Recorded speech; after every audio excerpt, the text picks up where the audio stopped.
Salut tout le monde, j'espère que vous allez bien. Aujourd'hui, vous allez découvrir une vidéo sur comment exploser en immobilier grâce à la structuration de son patrimoine et de ses sociétés.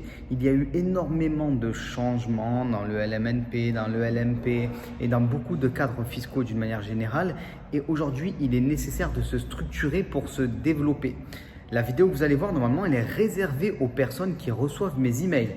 Donc, si vous ne recevez pas aujourd'hui mes emails, vous loupez des contenus de ce type-là. Donc, si vous voulez les recevoir, vous regardez en description, vous pouvez vous inscrire. C'est gratuit et c'est du contenu, disons, d'une qualité encore plus grande pour que vous vous améliorez en immobilier, en business sur Internet et en business classique. Donc, si vous n'êtes pas abonné, faites-le. C'est le moment. Inscrivez-vous, profitez de la vidéo. Si elle vous a plu, likez-la, partagez-la. C'est très important pour le référencement YouTube. Et n'hésitez pas à me laisser un commentaire et à poser vos questions. J'y réponds. Je vous laisse avec la vidéo et on se retrouve très rapidement. Ciao tout le monde. Et vous devez, très important, vous structurer en immobilier pour pouvoir faire ça correctement. Je vais vous parler de la structuration que j'utilise et de ce que vous pouvez faire. Une chose à comprendre. Beaucoup de gens, dernièrement, se sont retrouvés piégés avec les changements liés au LMNP.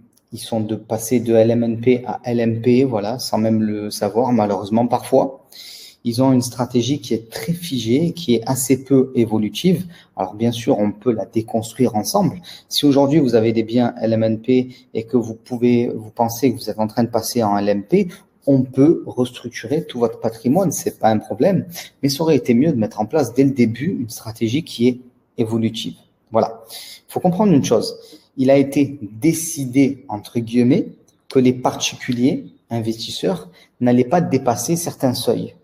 Alors, c'est pas un complot, hein. Il y a personne, bien sûr, qui s'est mis autour d'une table et qui s'est dit, bon, le Français moyen, on ne veut pas qu'il dépasse 23 000 euros en meublé, on ne veut pas qu'il dépasse 15 000 euros en foncier, mais ce sont les critères liés à l'aspect fiscal qui nous bloquent en général. C'est-à-dire que vous savez que si vous dépassez les 23 000 euros en meublé, selon votre situation, vous pouvez passer en LMP.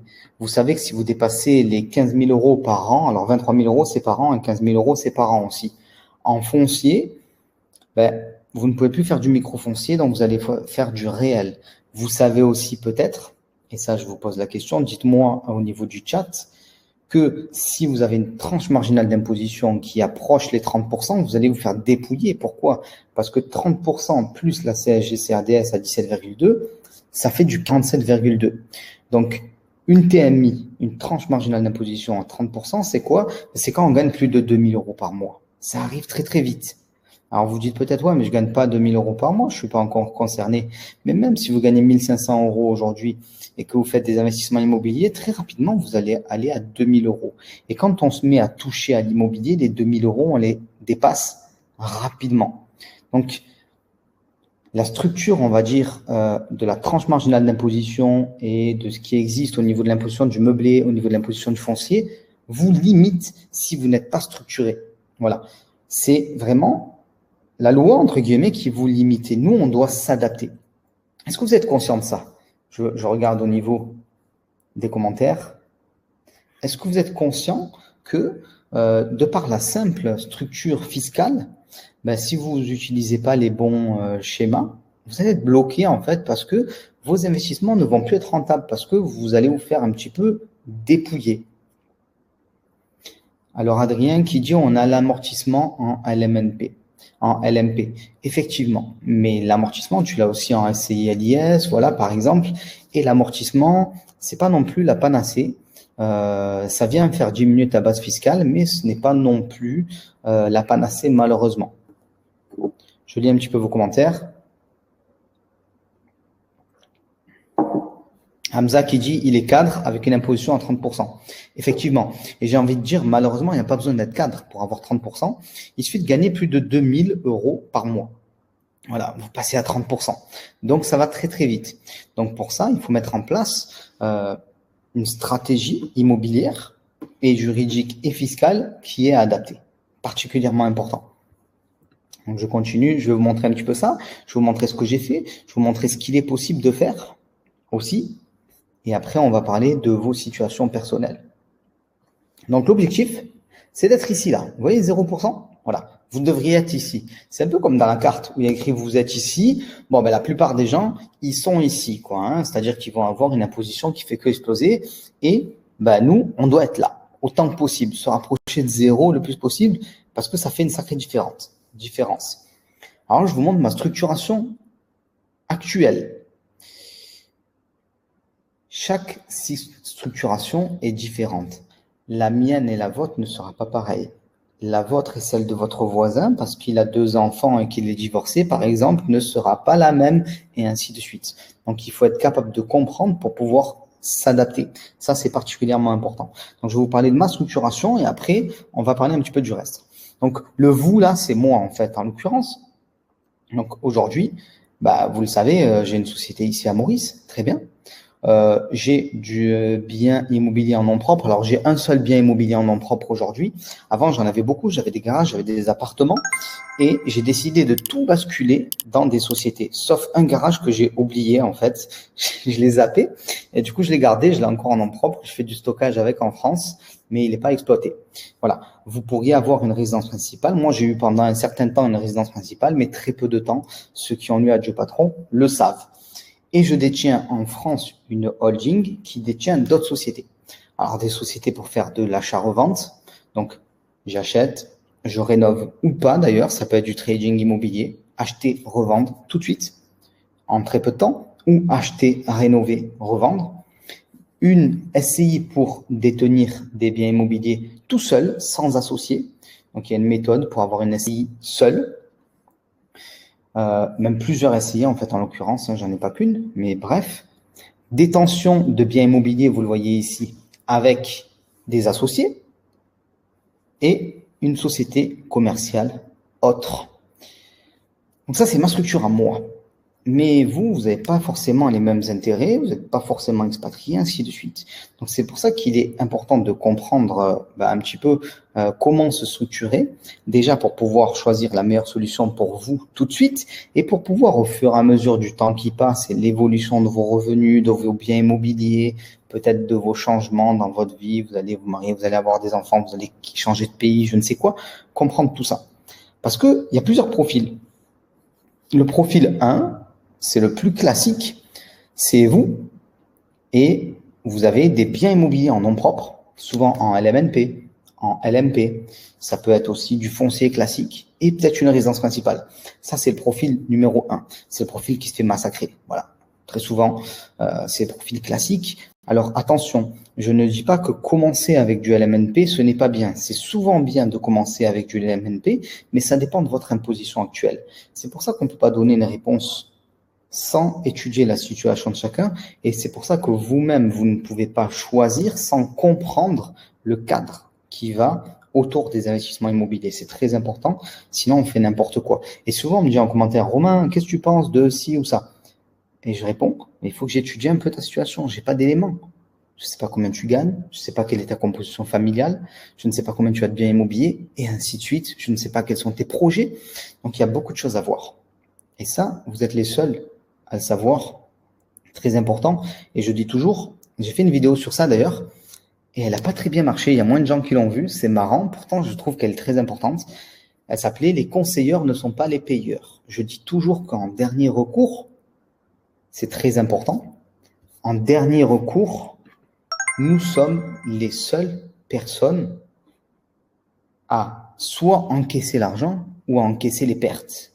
Donc, si vous êtes mal conseillé, si vous ne vous êtes pas assez formé et intéressé à votre situation, vous encourez des risques. Voilà. Très important, ça, de l'avoir en tête. Alors, souvent, les gens disent oui, je le sais, évidemment, mais des fois, les gens ne font pas l'effort de bien comprendre les choses avant de se lancer ou avant de se relancer. Mais on va continuer. Profil 1, par exemple. Profil 2, ça peut être quelqu'un qui décide de se structurer un petit peu plus, qui va avoir une holding, qui va avoir éventuellement de la détention de biens immobiliers, peut-être un petit peu d'achat-revente. C'est pas rare. Très souvent, les gens font l'erreur de ne pas avoir une holding, c'est-à-dire qu'ils vont avoir une société ici et elle est détenue en nom propre et une société là, une SCI, par exemple, qui est détenue en nom propre.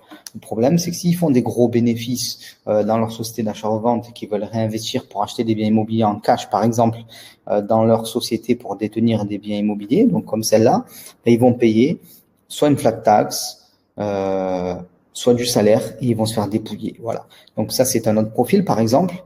Et on va voir un troisième profil. C'est une personne qui aurait en plus, là, donc là, pour le coup, une holding et aussi une société commerciale. J'avais pris l'exemple dans une vidéo d'un boulanger, par exemple, voilà. Ben, le gars, il est boulanger, il a une boulangerie qui fonctionne. Si cette boulangerie, elle est détenue par une holding, il va pouvoir réinvestir ses bénéfices. Alors, vous vous dites peut-être, Romain, c'est trop loin pour moi, ça. Si je vous parle de tout ça, si dans Jiri, je vous donne tout de A à Z, c'est pas pour rien. C'est parce que je veux que vous puissiez vous projeter et faire un plan. Ça ne sert à rien de réfléchir uniquement sur 1 an ou 2 ans, les petits biens immobiliers qu'on va acheter. Il faut penser la globalité. Pour pouvoir penser la globalité, il faut comprendre la globalité. C'est très important. Donc, on a des profils qui sont évolutifs comme ça, voilà. Mais il faut pas rester dans le profil 1 parce que le profil 1, c'est celui qui se fait le plus tabasser en immobilier. Après, il y a d'autres profils, ainsi de suite, mais là, c'est pas l'objet. C'était pour vous sensibiliser, on va dire, un petit peu à tout ça. Il faut comprendre que chacun a une situation propre et doit avoir une structuration qui lui est propre. Copier-coller le schéma de quelqu'un d'autre sans avoir compris ses propres intérêts, ça ne vous amènera que des résultats qui sont moyens, très importants. Autre point, ne comptez pas sur votre comptable, ne comptez pas sur votre notaire et ne comptez pas sur vos avocats pour penser tout ça à votre place. À votre avis, pourquoi? J'aime bien vos réponses. Pourquoi je vous dis de ne pas compter sur les comptables, les notaires et ainsi de suite pour penser tout ça? Dites-moi en commentaire, je regarde. Quand je dis ça en général, en tout cas sur YouTube, je me fais insulter. Bon, c'est peut-être des notaires, des comptables et tout ça. Mais voilà, j'attends vos réponses.